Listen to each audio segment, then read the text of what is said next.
Bonjour à toutes, bonjour à tous, vous êtes sur Calreco et aujourd'hui, on va parler du post-matérialisme.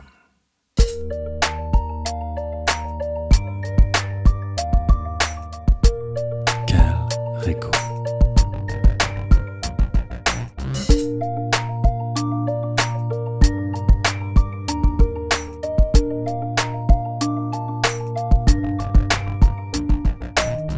Memento mori.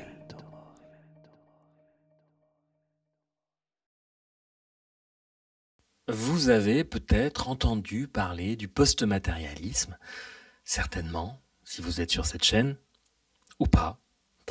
Eh bien, je vais vous en toucher deux mots. Le 26 janvier 2015, à l'initiative de Mario Beauregard, est publié un texte important, le Manifeste pour une science post-matérialiste. C'est un manifeste signé par plus de 500 scientifiques, leurs professeurs d'université, directeurs de laboratoire, chercheurs reconnus, et même un prix Nobel de physique, celui de 1973, et aussi parmi eux d'ailleurs Jacques Besson que j'ai eu le plaisir d'interviewer sur cette chaîne. Vous pouvez aller jeter une oreille à ce podcast. Revenons à Mario Beauregard. Alors qui est-il ? Eh bien, c'est un docteur en neurosciences, un chercheur en psychologie et radiologie à l'Université de Montréal. Il fait partie des rares scientifiques à explorer sérieusement les liens entre la conscience, la spiritualité, les émotions et le corps, tout en utilisant des méthodes scientifiques rigoureuses. Ce qui va plaire certainement aux zététiciens, qui ne sont certainement pas à l'écoute de cette vidéo. Pour comprendre donc le post-matérialisme, eh bien, commençons par le matérialisme. Qu'est-ce que le matérialisme ? Eh bien, c'est un postulat. Le matérialisme repose sur un postulat, et j'insiste, un postulat, pas un fait établi, selon lequel la matière est première, et que, en se complexifiant, elle produit de la conscience. Autrement dit, notre cerveau, composé d'atomes d'hydrogène, de carbone, d'oxygène, serait capable, par pur hasard biologique, de générer la conscience de soi. Ce mystère porte un nom en science et il pose un sérieux problème à pas mal de scientifiques, c'est le hard problem de la conscience. Et jusqu'à aujourd'hui, personne, mais vraiment personne, n'a su le résoudre. Notamment parce que, évidemment, la science tente de trouver la réponse dans un cadre strictement matérialiste. Et oui. Et si le problème venait justement du paradigme depuis lequel on tente de le résoudre ? Vous connaissez cette citation attribuée à Einstein : « On ne peut pas résoudre un problème avec le même niveau de conscience que celui qui l'a créé. » Eh bien, le post-matérialisme, lui, propose une autre vision du monde. La conscience ne serait pas un sous-produit de la matière, mais bien une réalité première. La matière serait une forme de conscience, en fait. Ça serait notre façon à nous d'appréhender la conscience, de la voir dans notre réalité. Une forme de conscience qui vibre à basse fréquence, une sorte de condensation. Et eh bien nous percevons cette réalité dense à travers nos sens limités. Mais il existerait bien sûr d'autres niveaux de réalité plus subtils que nous n'avons pas encore appris à capter scientifiquement, et peut-être qu'il faudra revoir notre définition de la science, car il est fort probable que le phénomène de la conscience soit impossible à mesurer, et c'est un changement de paradigme profond que nous devons amorcer.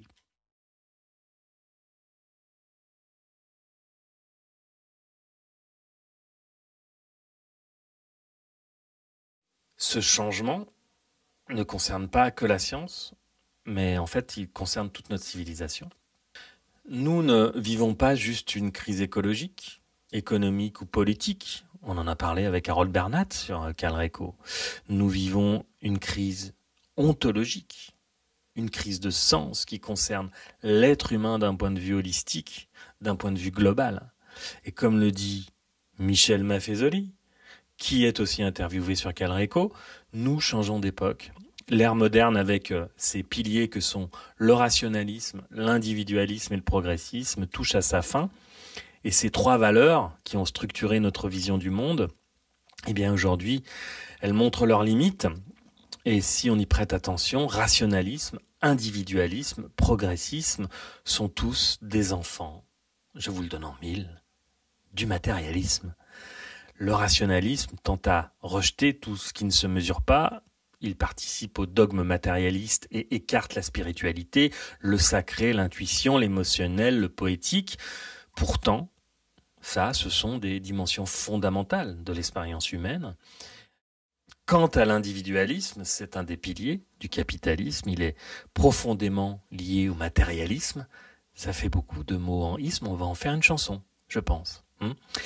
Dans une vision donc où tout est réduit à la matière, le monde est perçu de manière duelle, tout y est fragmenté, séparé.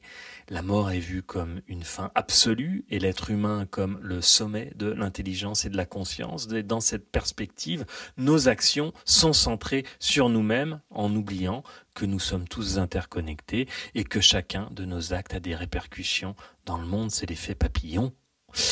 Ce que l'on fait, on le fait pour soi sans voir que chaque geste trace un cercle dans l'eau et que les cercles se croisent, se répondent, se rejoignent. Venons-en maintenant au progressisme. Lorsqu'il s'applique à la science, il prend la forme de la technologie. Peu à peu, il nous conduit sans bruit vers un transhumanisme à la fois inconscient et dangereux. Vous le savez, le transhumanisme, c'est pas ma passion. Enfin, c'est une passion triste, si je puis dire. Et d'ailleurs, j'en parle beaucoup dans le spectacle de Calreco que vous pourrez voir sur scène à partir du 21 février. Voilà.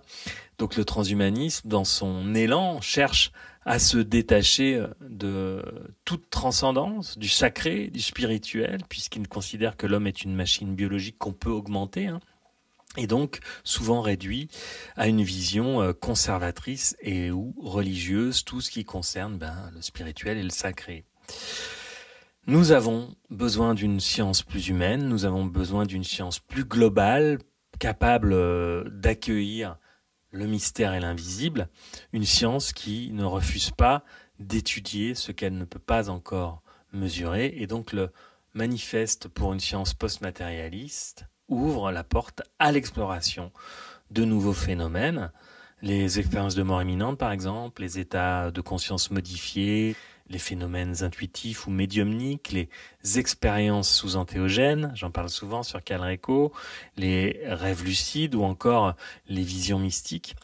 Il remet en cause le modèle selon lequel la conscience serait stockée dans le cerveau pour lui préférer une vision où elle serait liée à un champ d'information plus large, disons même un champ d'information infini, un peu comme un cloud ou un champ quantique universel. Et si notre cerveau n'était finalement qu'un terminal de réception, un peu comme un ordinateur qui capte le réseau, le cerveau serait le hardware, l'esprit le software et la conscience, ça serait le cloud par exemple.